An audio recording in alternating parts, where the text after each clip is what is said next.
Hari Om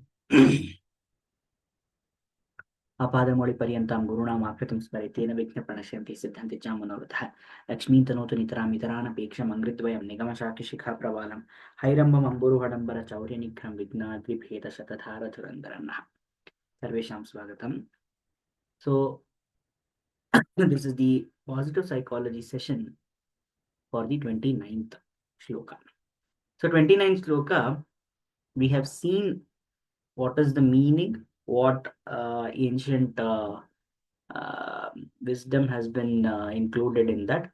So following, or rather as a follow-up of that, we are trying to understand the constituents itself. There we were looking at the constituents of Sthula Sharira. Here, an equivalent of Sukshma Sharira, or rather not in equivalent, but probably some vague understanding is that of mind, because we are talking about psychology.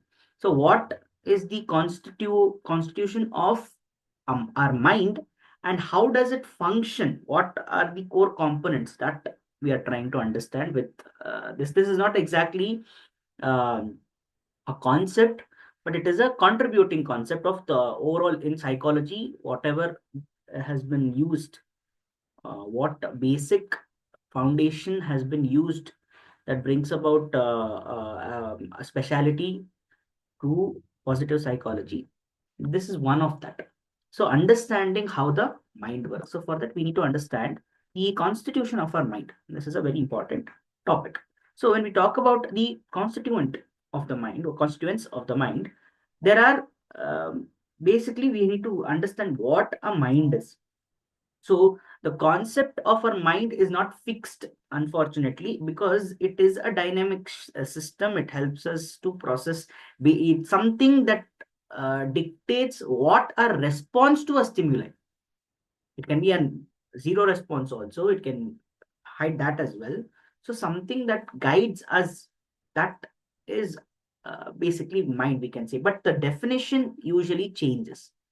Now we are talking about the constitution of mind, then we need to understand what are the components, what are the parts of it, etc., etc., etc. So here the core components we will take up, and there we have something called as the cognitive constitution, emotional constitution, and behavioral constitution. So here cognitive constitution is basically our beliefs, our principles, etc., etc. That doesn't allow us to go beyond that framework.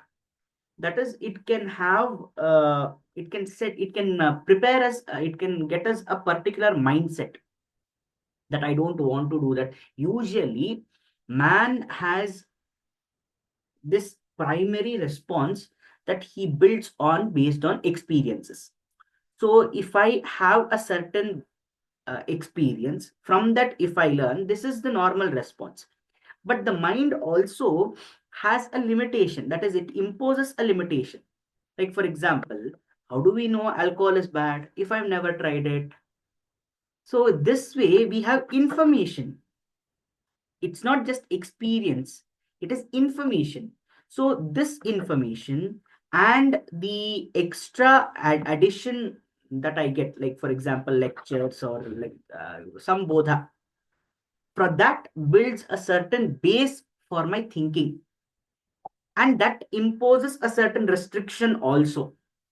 So because of that, cognitive constitution helps us to recognize the limits of our operations. So here it can be both positive and negative. Hmm. There's no such thing as right or wrong when it comes to this. So positive, where it can help us, positive, it can help us to stay away from vices, to stay away from all the bad habits, to recognize the kind of bad habits. Some people have a very strict cognitive constitution where they completely reject any act without even indulging in it, which can be good at sometimes when we are talking about the ultimate act, whatever the act we are taking. So unless if there is certain it's not that I have to try and understand that it is a vice. So when it comes to vices, this cognitive constitution actually helps us to limit ourselves in a certain manner where my mind need not experience it and then say it is wrong. I can just give a judgment that it is wrong and I'm not going to indulge in it. Okay. In the same way, where can it be a where can it yield negative results is when I have restricted myself from experiencing anything. And here it gives rise to certain fears also, that okay, I have heard that these kind of things are bad, perceptive. So when I have that in my mind, I restrict myself from doing it. When again, this all falls on awareness and depends on the context of what we are talking about. When is it bad is when I ask somebody to try something new in general and that person is restrictive of participating. So that becomes a limitation. Now that limitation can be with respect to it can be guided by fears, it can be guided by preconceived notions. Again, cognition becomes the most important um, function that leads to this kind of limitation. So what do we say when we have cognitive constitution? The mind has a built up framework that is going to help us to practice certain mindset. Through certain mindset, it can be practicing and that is the reason we need to tame our mind. We need to tame it such that we can involve it in practicing a sense of gratitude, but then refrain from negative thoughts. So this is cognitive constitution. Then we have something called as emotional constitution. When we say emotional constitution, our emotions play a crucial role in our mental well-being. So when we are saying that we are having a certain emotion, that certain emotion also has a bearing on the decision making capacity. So what happens if my emotional uh, constitution is not right? Again, when we are talking about constitution, we are talking about the core components over here. So therefore, it is just a framework. So what is the emotional framework? Emotional framework can be expressed through expression of emotions, the way we express our emotions. Like, for example, when I'm joyful, when I'm happy, I may not express it in by jumping around, by spending or going on a shopping spree or something like that. I may find happiness in some other way. So, spending a quiet evening, something, I may not even express it. I may not even express why I am happy. The expression is guided by this emotional expressions. So, there, uh, experiencing these expressions, it can be positive or negative, can lead to certain outcomes. It can be emotional outburst, it can be anxiety, these are in the negative side, it can be ecstasy, it can be excitement. So these are all the result of emotional constitution. So our mind has already decided that we are going to express our emotions in this way. So our mind already knows. So in case I'm extremely happy about something, so what am I going to do? The most I'm going to do is probably I'm going to call up somebody very close to me and inform them. That's all. If the mind is that of a very active person, then it would be okay. The most this person is going to do is he is going to scream, he is going to express the joy through squealing, etc., etc., etc. So the way we express that particular emotion, that is guided by this emotional constitution. In the same way, the third emotional constitution is a core component of the mind is behavioral constitution. Behavioral constitution means our behaviors and actions have an influence on our mental well-being. So this mental well-being is actually going to is influenced by engaging in certain activities. Like, for example, if I involve myself in spiritual activities, then obviously it brings certain samskara, certain notions, certain beliefs that is going to guide my behavior. Like, for example, on a daily life, on a daily routine, if we are not used to touching the feet of the elders, the time that we are imposed to do it, we feel very odd. But let us say we are involving in that particular area, that is the spiritual self, where it is emphasized, the respect given to a guru is emphasized, respect given to elders is emphasized, then we don't feel odd about it. So behavioral constitution actually helps us to understand that certain behavior builds certain mindset. All this is going to contribute to a certain mindset only. So behavioral constitution will help us understand, will get help us to condition ourselves to certain behaviors. So this is a framework. If I'm used to chanting a mantra, if I'm used to doing puja every day, then I won't feel odd about it. Then it makes sense where I can sit and I can do the puja at length when on the festivities. Otherwise, what happens if I don't do daily puja, I don't do sandhya, I don't do any of those things. Suddenly, when the festivities come, suddenly I get a question: do I really need to do this? Because I'm not used to it, I don't know what effect it will have on me. I have not experienced it, so obviously my the outcome is that I'm not that inclined towards doing it. So there is a in Vedanta also, we have the three types of karmas. In that there is Nitya karma, Naimittika karma, and then Kamya karma. So in that, the Nitya karmas, that this is the particular reason why in the Vedas they say you have to do these karmas, the Vaidika karmas, you have to do it. Why do they say it? Why it doesn't incur sin? There is no sin involved. What the manifestation of sin? I think the modern connotation of sin is very different. That it is a curse or papa, etc., etc. That is a different thing altogether. Understanding sin is simply that in the Vedanta also it is mentioned that if you take, for example, Vedanta Sara, where it mentions that the Nitya karmas must be done. If we don't do the Nitya karmas, then it will lead to sin. What are they trying to say? See, Naimittika karmas or those karmas that we have to do at regular intervals. For example, uh, um, death anniversary karya of our elders, Pitru Paksha, when we are doing it. Certain festivities like the puja, like let's say Ganesh Chaturthi or Padmanabha Chaturdasi, etc., etc., etc. When these come, it is required for me to sit like Yugadi, etc., etc. It is important for me to perform certain kriyas. How do I get used to those kriyas? How do I understand the importance of this kriyas?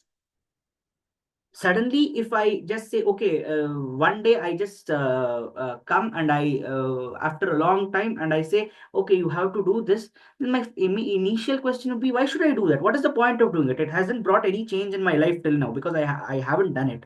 Why should I do it now? So this question arises. Why we have to do it, we can only understand by experiencing the difference. How do we understand the difference? We can only understand what is the effect of that particular kriya on us on a long term basis. Obviously, me doing some particular, let us say I'm fasting on Ekadashi, just by fasting on one Ekadashi, it is not going to have an effect on me. How do I get that effect? What the scriptures preach or what the elders have given, how do I get that effect? Only when I practice it continuously. Now, obviously, when I say fasting on Ekadashi, how suddenly I wake up on the night before and say, no, I'm going to fast today. Is that possible? No. I have to prepare myself. So when I say I have to prepare myself, then this behavior, I have to cultivate a behavior that suits the successful completion of the Ekadashi fasting, which means let me not let me have a food in the evening time. Let me not have anything in the night, because night, if I have food, then it is going to activate the Jataragni. So therefore, I'm going to start feeling hungry early in the morning. Let me not take anything, any small, what is it, small chota chota snacks and all that. Because if I'm fasting and if I have these small snacks, it is going to activate my digestion system. So obviously, I'm not going to be, I'll not be able to control my hunger. So therefore, what I'm supposed to do, then let me refrain from it. So first, I need to prepare myself behavior wise, so that the vrata or whatever I want to do spiritually, whatever karya I want to do, that is, it is possible. That is, it is the complete, the parisamapti of that particular task is possible. So this is our behavioral constitution, which tells us how to change our behavior, so that whatever is our ending phala that we want to achieve, that is facilitated. If I have an exam 1 month hence, it is not that, this is the point. I'm not, there is huge content for me to do abhyasa. I have to practice now. It may not, and it has to be continuous. I cannot sit at a point of time and study for 20 hours like that. So let me start from 1 hour, but it is important for me to cultivate a habit, make it my behavior, that changes in my behavior. Lethargy, procrastination, all these things can only be defeated if we uh, voluntarily, consciously cultivate a certain behavior that is averse to these ideas. If I do not, if I keep an alarm, if I keep a snooze button over there, how is that going to help me to discipline myself? Because there is an option that already exists, that I'm going to delay my waking up, the timing. So behavioral constitution is trying to frame a particular my behavior that is going to, within a particular framework, it is trying to build a particular behavior that is going to get a sustain our mental well-being. So with respect to this is very important when it comes to cultivating any new personality wise changes. And this, we have our there are the key principles over here, the involved, why these cognition techniques, these are built on certain principles. What that principle is, something called as the one principle is called as neuroplasticity. Neuroplasticity means our brain, it is capable of reorganizing itself in response to new experiences, thoughts, or etc etc. So basically, when we face any challenges, we do not have to get ready for that challenge. Technically speaking, on a normal state of mind, a challenge has arisen. The mind has never expected what we are going to face. Then the mind is just going to react to it. It is just going to adjust to it. It is not going to analyze, oh, this is a big thing. How am I supposed to? It's not going to start worrying itself, because the brain already knows that the next movement is unpredictable. Therefore, it is prepared. It will adjust itself. Then what is happening is, when that expectation comes, we are pulling the mind towards something to, we are asking the mind to be prepared only for this. Otherwise, the mind is prepared for anything. It can be, it can be bad also, it can be good also. It is prepared for anything because it has no idea what comes next. But when we have expectations, what we do, we drag the mind and we ask it to focus only on this part. Then it becomes prepared only for that. That is when we start feeling anxious when something against our experience or expectations happen. So neuroplasticity is a principle where which we are practically saying that my brain already knows how to adjust itself to anything that comes. It can be a challenge, it can be an occasion, it can be anything. My brain already knows. That is the reason in Ayurveda also, the Kaya Chikitsa, whenever we are doing, we are not substituting what the body can react or body can do. Taking diabetes, for example, we are not inserting insulin. It should be produced by the body itself. Body is not able to do it for some reason, but the body recognizes, the mind recognizes that the body is not capable of this. So it can correct itself. It can heal itself. It just needs some prodding. That prodding comes by behavioral changes, getting up early, doing that. Then the body will automatically say, okay, now I've got all the external environment needed for me to change myself in the way that I want to, so that I can heal myself. So I'm going to start producing insulin again. I don't need to take insulin for that. So the whole concept of Ayurveda and on allopathy is different on this basis, where allopathy tries to substitute all the chemical reactions in the body. But when it comes to Ayurveda is not doing anything from the outside. It knows that the body was conceived by the Atma, that is mind, Sukshma Sharira, and the Sukshma Sharira is very well aware of what is the standard form of body working. It already knows that a person who has the right body will work so, will have this kind of digestion, will have this kind of mind of activity, will have this kind of activities, responses. So it knows what the normal is. So when there is abnormality also, it will change itself, it will revert to the normal form. It just needs some prodding, it just needs some self-awareness. This is again the next concept of on which the next principle on which the whole components has been conceived is self-awareness, bringing about that particular thinking that okay, now I have diabetes. Because I have diabetes, now I need to live a healthy lifestyle so that my body can start functioning normally. This self awareness will automatically push my body to working in a normal manner. This is the concept involved. This is what Ayurveda also believes in. So any medicine, Ayurvedic medicine, is never a substitute. It has to, that is the reason whenever Ayurvedic medicine is taken, there are a lot of restrictions involved. That is, one has to be on a diet.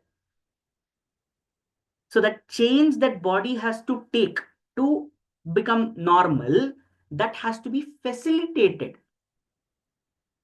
One should not make the change from outside and then inject it in the body. The body itself must make that change. I am only making the environment hospitable for it, so that it cultivates, that nurturing part is there. See, after we recognize that self-awareness, the other principle on which all this is based is called as intentional practice.